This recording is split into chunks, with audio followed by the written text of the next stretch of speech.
আহোম জনগোষ্ঠীক জনজাতিকৰণ আৰু স্বায়ত্ত শাসনৰ দাবীত টাইপাৰ উত্তাল প্ৰতিবাদ জনজাতিকৰণ আৰু স্বায়ত্ত শাসনৰ প্ৰদানৰ দাবী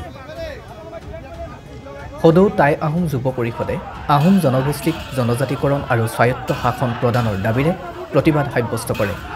মুক্তিনাথ চাৰিআলিৰ পৰা বিশাল সমদলেৰে টাইপাৰ শতাধিক কৰ্মী তথা বিষয়ববীয়াই হাতে হাতে প্লে কাৰ্ড আৰু বেনাৰ লৈ পৰিৱেশ উত্তাল কৰি তোলে প্ৰতিবাদকাৰীসকলে আহোম জনগোষ্ঠীক জনজাতিকৰণ কৰক টাইপা জিন্দাবাদ বিজেপি চৰকাৰ হাই হাই আদি শ্লোগান দি জিলা আয়ুক্তৰ কাৰ্যালয় ঘেৰাও কৰিবলৈ আগবাঢ়ে যদিও প্ৰশাসনে আধা বাটতে বাধা প্ৰদান কৰাৰ ফলত প্ৰতিবাদকাৰীসকলৰ সৈতে আৰক্ষীৰ বাক বিতণ্ডা হয় পৰিস্থিতি উত্তপ্ত হৈ পৰাৰ সম্ভাৱনাত আৰক্ষীয়ে কটকটীয়া নিৰাপত্তা ব্যৱস্থা গ্ৰহণ কৰি পৰিস্থিতি নিয়ন্ত্ৰণ কৰে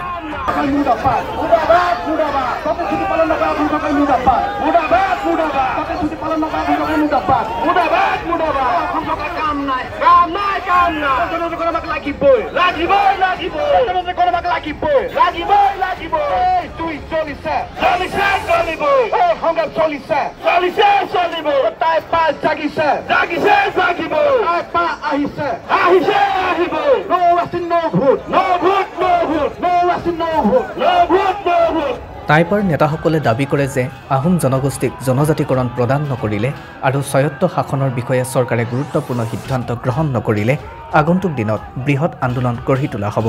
চৰকাৰে যদি সঠিক সময়ত সিদ্ধান্ত গ্ৰহণ নকৰে তেন্তে পূৰ্বৰ কংগ্ৰেছ চৰকাৰক শাসনৰ গাদীৰ পৰা উফৰাই পেলাই দিয়াৰ দৰে বিজেপি চৰকাৰকো ব্ৰহ্মপুত্ৰত দলিয়াই দিয়াৰ হুংকাৰ প্ৰদান কৰে